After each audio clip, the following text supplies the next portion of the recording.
Welcome to the Bloody Disgusting Network. No.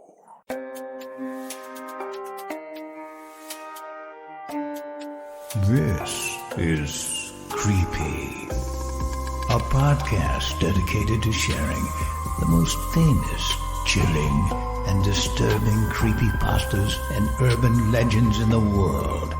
Whether these stories truly happened or are simply fabrications is for you to decide. These stories may contain graphic depictions of violence and explicit language. Listener discretion is advised. Creepy presents The 31 Days of Horror. Day 13. The Man Who Watched Me Kill Myself. Written by some guy. I spent the day cleaning.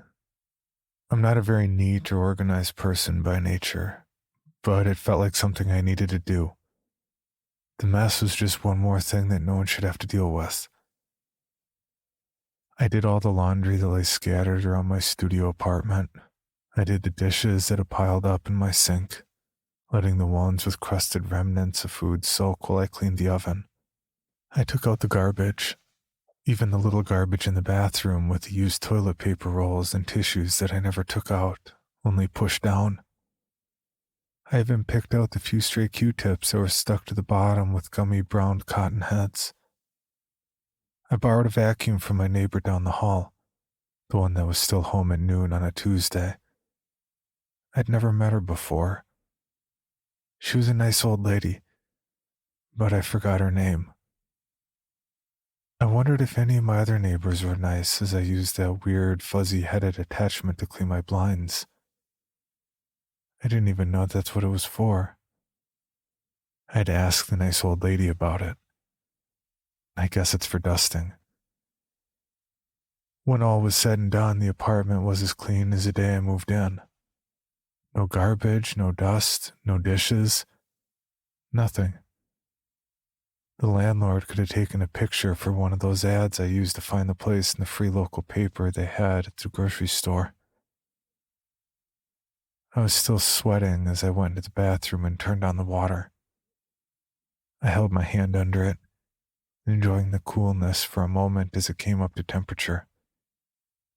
As the tub filled, I walked back into my room and undressed. My undershirt stunk from all the work. I hadn't thought about that. I would have preferred to throw it in the laundry and get it clean, but the tub was already filling. One smelly shirt would be okay. I undressed, folded everything, setting my shirt, pants, underwear, and socks neatly at the bottom of my cheap plastic laundry hamper. I eased myself into the tub. Not too hot, not too cold, just right. I turned on my phone and switched it to my favorite song before easing back, closing my eyes and pulling the blade of the kitchen knife I just bought up the length of my forearm. The blood washed over my skin, and I made sure to keep it in the tub. It would be easier to drain, and I didn't want to leave any stains on the bath mat. Had I thrown away the packaging from the knife I just bought? Shit. I couldn't remember. I knew from looking it up online that it could take up to 7 minutes to die from exsanguination. I didn't even know that's what it was called. I'm barely sure of how to pronounce it. It's weird when you only ever read a word and try to say it, like a character's name in a book that gets turned into a movie. I took a long, slow breath as my eyes started to close. I barely noticed the sound of the apartment door opening and closing. I wasn't exactly in a place to feel modest. Me laying there in the bathtub, water turning a murky pink as my blood left my body and slowly swirled around me. My head lolled to the side as the bathroom door opened. In walked a man I'd never met, A man who was there to watch me die. I blinked slowly, but didn't say anything. He considered me for a moment as everything slowed down, before turning and closing the door behind himself. The water started to reach the lip of the tub, threatening to spill over the edge. I wanted to sit up, turn it off, but I just couldn't find the will to do it. I didn't want to leave a mess. It would have been horribly rude to flood the apartment and probably the apartment below me. But I just couldn't. Instead, the man took the 1.5 steps across my small bathroom, leaned over, and pushed the knob off. The water stopped, and I stared at the faucet. I noticed a single drop of water was frozen on the surface of the water I lay in. A ripple frozen in time. I lifted my arm and saw I wasn't bleeding anymore. Blood was on my arm, but it didn't move. Not sticky, not dried, just immobile, like a tattoo. The wound spread open, almost sexual looking. I looked back at the man. He looked middle-aged, maybe 40. He wore a dark pinstripe suit with a red carnation on the lapel and a black tie over a clean white shirt. His face was hard, but he looked sad as he stared down at me, and I thought it was from seeing my attempt to make the pain go away. But that wasn't it. I lay there as he took off his suit coat, folding it with consideration before laying it across my clean sink. He looked back at my door, the crappy brown wood door someone bought for cheap when the door was replaced for whatever reason. The door color didn't match the frame. He looked back at me and said in slow, monotone words, "I'm sorry about the mess." In that moment, I found my words and started to say, before those thick, slow words could find their way fully past my lips, the man pulled a gun from behind his back. One of those old revolvers like you see in period pieces about gangsters. Put it in his mouth and blew the back of his head against the wall. My ears rang as I stared in passive horror at the chunks of brain and skull plastered against my door. The man's head snapped back, and his body crumpled to the ground in a heap, the gun clattering to the linoleum floor. I leaned toward the edge of the tub, water sloshing over the edge and onto the floor, mixing with the blood. My mind just wasn't working the same. Everything felt slow. Thinking required effort, like waking up after passing out, trying to figure out what is going on while the blood goes back to your brain. Blood. I looked at my arm again, then I heard the door open. I looked up to see the man walk into the room again. That exact same man. He looked at me with those sad, tired eyes and closed the door behind himself. No bullet wound in his head. No stain on the door. I looked down and the body, his body, was gone. But he was standing there. I watched him take his coat from the sink and put it back on. He motioned for me to follow him. I did. We walked down the street, he in his suit, me in mine, as it were. I didn't care. I should have cared. I hated my body, everything about it. The way my eyes were spaced, the fat rolls on my stomach, my pathetic excuse for genitals, even the way my knees looked. But in that moment, I didn't care. "Who are you?" I asked. He didn't answer. He never told me his name, so I gave him one. I call him The suicide man. The suicide man stopped, but I didn't, and his arm jutted out, stopping me in my tracks just before I heard the scream and the splat of impact. The body, just feet in front of us, was burst open like a watermelon. His, I think it was a man, head cracked on the sidewalk, one eye completely dislodged from its socket and staring up at me from the street. Blood all around him from where his clothes held what remained of his body together. I looked up to wherever he must have jumped from. "What is this?" I asked, not as afraid as I should have been, just confused. I was slowly beginning to think straight, but it wasn't easy. This is next. His voice was old and tired, older than his face would have suggested. He strained like it hurt him to speak. He looked down at the body. It's lonely here. "More lonely than back there?" I asked. Oh, yes. Here, there is only you. Just then, another scream, another splat.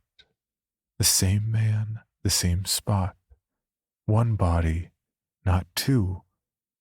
One. What about him? Or you? He is the only one here, too. His voice trailed off. I'm different. He looked up just in time for the man to hit the pavement in front of us again. The same death. One body, not three. One. "What's happening?" I asked. He's killing himself. "Don't you mean he killed himself?" The suicide man looked up again. Another scream, another splat. No. "Why?" I asked. The suicide man looked at his watch. Another scream, another splat. You could ask him, but you may find his attention span is only about 7 seconds. The suicide man ushered me away toward an old sedan, the kind you see at classic car shows. It was grimy with dirt and sand. Our walk was soundtracked with the screams and splat of the same man jumping to his death over and over again every 7 seconds. It wasn't until I closed the car door that the sound stopped. "Where are we going?" I asked. The suicide man didn't answer. He just started the car and pulled away from the curb, stopping briefly to let a semi-truck speed past and collide with an elderly man standing in the road, waiting for it to hit him. All I saw was a pink mist as the suicide man pulled into the other lane and drove down the road. I looked back just in time to see the same old man stepping off the curb of the street. Then my vision was obstructed by a passing truck. We drove for a few minutes before I asked anything else, trying to think of anything to say that would matter. "Why did you kill yourself in my bathroom?" I asked. The suicide man nodded at the question. Because I must. Just like them. "I don't understand," I said. No. But you almost do. We drove for another minute in silence before I watched something change in the suicide man's face. His sadness turned to anger, and his white hands went the color of chalk on the steering wheel as he began to wring them back and forth. Without warning, he flung his door open and dove out. My hands reflexively shot out to grab the wheel. They were cold and numb, and I could barely feel them, like they were asleep. The suicide man jumped just far enough out the door for his head to impact with a concrete lane divider. I heard his neck snap and saw the splash of blood as I craned back to see him. Before I could focus on the road to keep us from crashing, I felt the wheel turn. I looked back at it and saw the suicide man sitting next to me, his hands in complete control. I'm sorry. Was all he said. Why did you do that? I asked, feeling the slightest pang of anger. Because I must. Why must you? I asked. The air grew dark as the car entered a tunnel. It wasn't a tunnel I'd ever seen before. The lights were dull and far apart as we drove along. I stared at the suicide man. Every time the light caught his features, he looked different to me. In the first flash, I could see a horrible ring of burned skin around his neck. We lost everything on October 29th. Today, but long ago, we had nothing left. I was worthless, no good to anyone, another mouth to feed. I ended my life to lessen their pain, to lessen my own, he said. Another flash of light and half of his head was missing. I could see directly into his ocular cavity. The side of his mouth was missing the cheek and his tongue just sort of hung out the side of the opening. But I could still understand him. This is what happens. This is forever. Your last desire, your last state of being, is who you are forever. We are suicides. Suicide is never only once. The light flashed again and his skin was seared. I could smell the rank burnt hair that peppered his head. I don't understand. Why did you shoot yourself and jump out of the car, but the other man kept jumping off the building? The suicide man nodded again. Because I resist.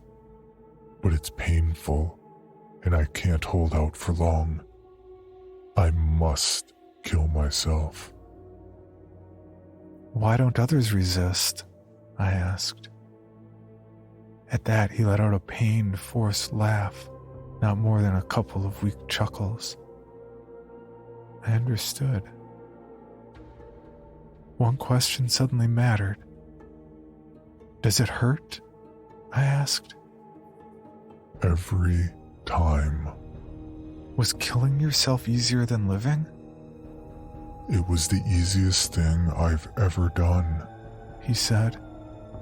His face changed again. His head snapped back into the side, his spine jutting through the side of his neck, but he somehow kept driving. Was it more painful than living? Nothing is more painful than dying. He paused. His face suddenly righted. And it is forever. We drove in silence for a while until I saw light at the other end of the tunnel. We came out into an area that I knew well. It just didn't make sense that it was there. I looked at the suicide man to ask how we got there, but I only saw him for a few seconds. His face tensed and red, and he yelled, "Get out!" and shoved me from the car. I hit the ground and felt the impact, but just barely.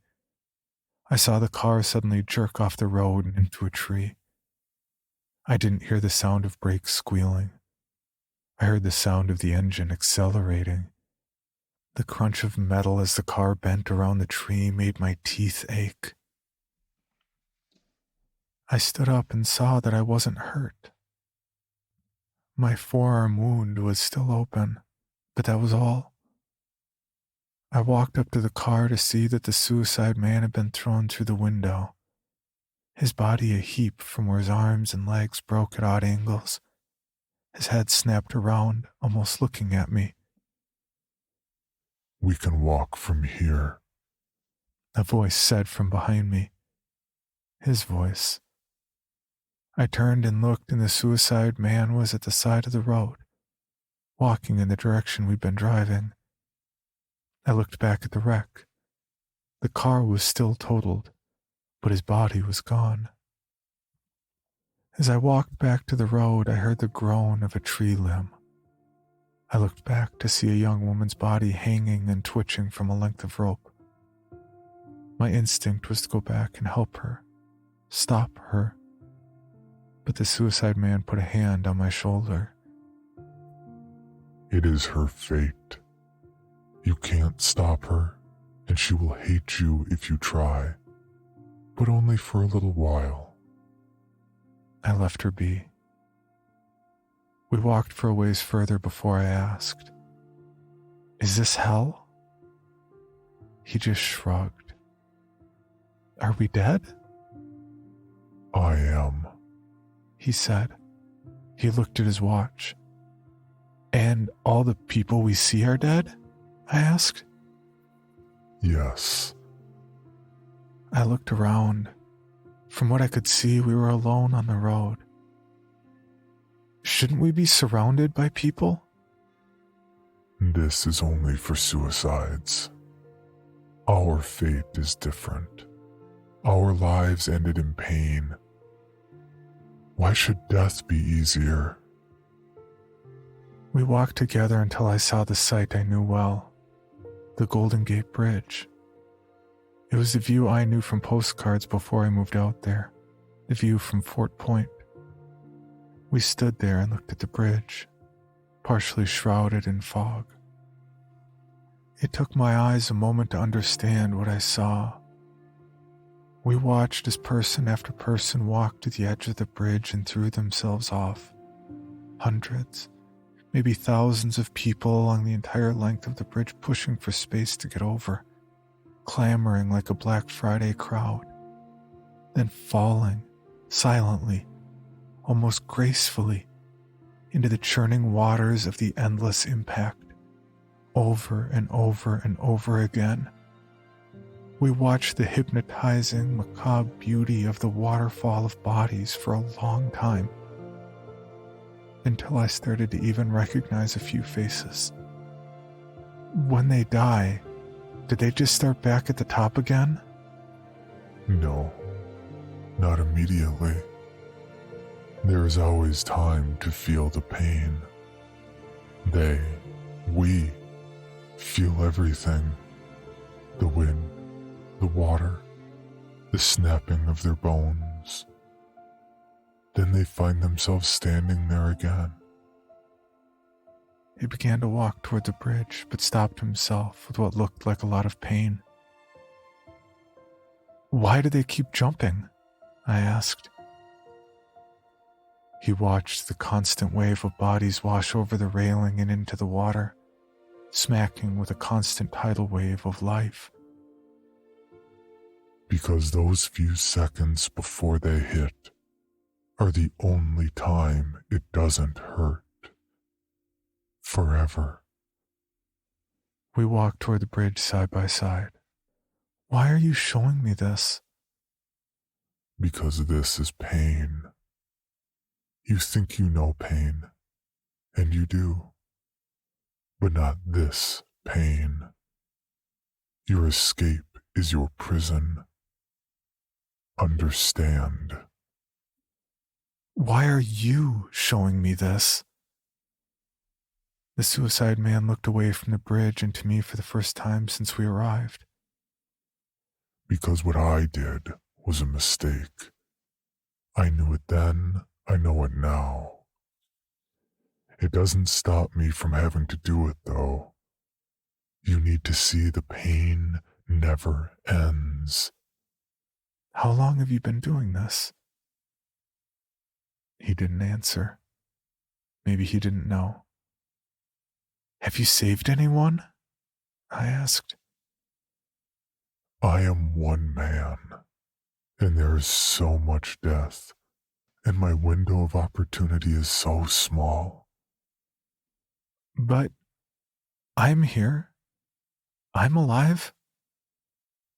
are you? He asked. I looked back at the cascade of flesh and pain.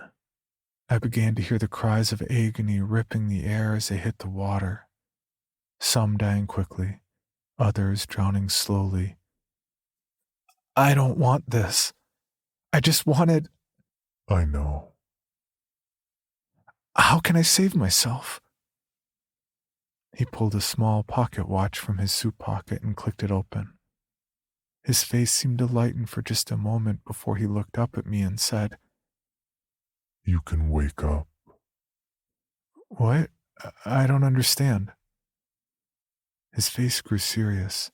Wake up. How can I... He grabbed me by the shoulders and started yelling, Wake up! Wake up! And as I did, his face and voice faded away, replaced by the bloated, sweaty face of my landlord.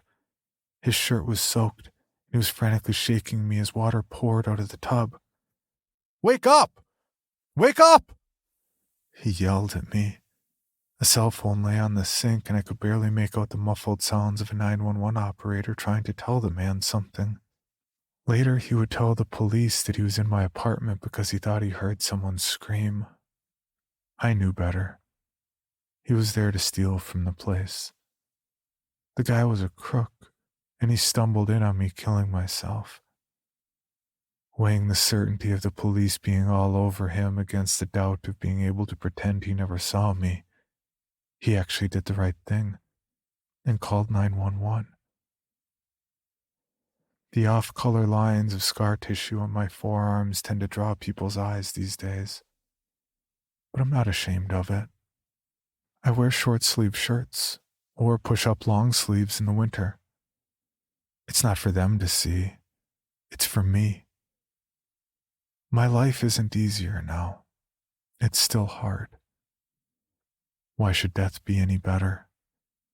Death isn't our escape. It's our prison.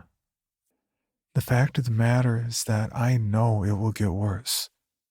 And in those dark times when I think back about not wanting to feel the pain anymore, I swear I can see him, watching me from the street outside my apartment, or standing near my cubicle at work.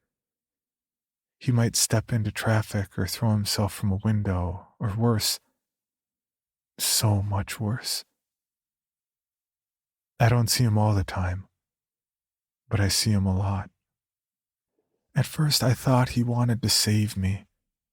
I thought he was there to show me my life was worth living. But now I see him so much, even when I'm happy. The constant dying, the constant pain and torment on his face. Maybe he wants me there. To push me to, despite what I saw. Maybe he's lonely. Maybe he wants me to regret killing myself so I can be like him. So he can have someone else to be with in a world full of people killing themselves over and over again. I'm not still here because I'm brave. I'm here because I'm scared. I'm scared of the truth the suicide man knows. I can't tell you how to live your life or what to do, but I can tell you what I've seen, what I've known. And if you ever see a man in a pinstripe suit, a red carnation, and a look in his eyes like he can't go on, I do advise you stop for a moment and think real hard about your life. Because some things just aren't worth dying for. Especially not over and over and over and over and over and over and over and over and over and over. For your bonus episode, Creepy presents It's Been 6 Months, written by Adam Roberts and narrated by Danielle Hewitt. It's been 6 months since they came back. And things wouldn't have been that bad if it weren't for all the idiots out there. The first one appeared somewhere in the Caribbean, around near Haiti. It was a Facebook video someone posted, and it melted the internet instantly. There were jokes about it all over the place, an instant meme. Most of the jokes were in bad taste, of course. Jokes about voodoo, Santeria, how poor they were. They kept using this still from an old 40s horror movie, with some zombie with bulging eyes, with just the most racist and nasty jokes you can imagine. And that's all it was at first. Just a meme. People went about their days as usual. It's funny.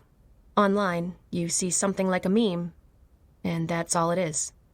Just a joke or a funny photo that you see that has no bearing on your life, regardless of the story behind it. You just laugh, maybe make a comment, then keep scrolling. Then it started spreading, slowly. There were a few more sightings in Haiti, then Dominican Republic, Jamaica, Cuba, Puerto Rico. It was even mentioned seriously in the news, until one was spotted in the Cayman Islands, when one attacked an exec of one of those offshore banks. It's all fun and games until you mess with a rich white man's money. Then before you knew it, there were reports popping up all across the globe.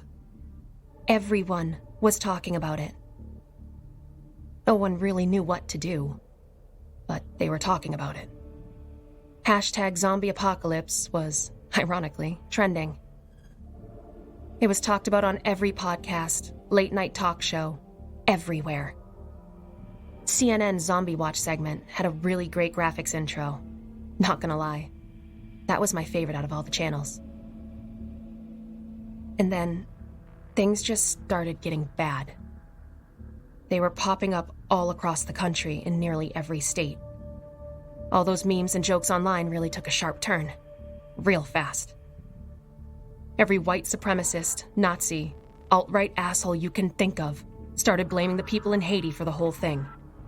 And somehow, also for all the problems they're having in their lives. Hate crimes skyrocketed.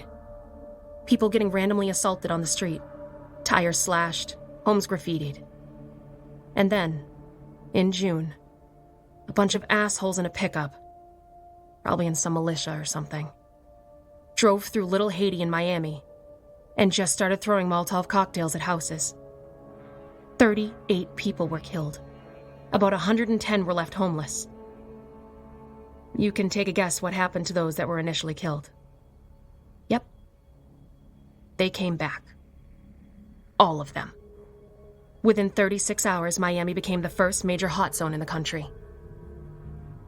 It was all you saw, and all everyone talked about everywhere. News, TV, online, the radio, at the dentist's office, at the deli at Publix, everywhere.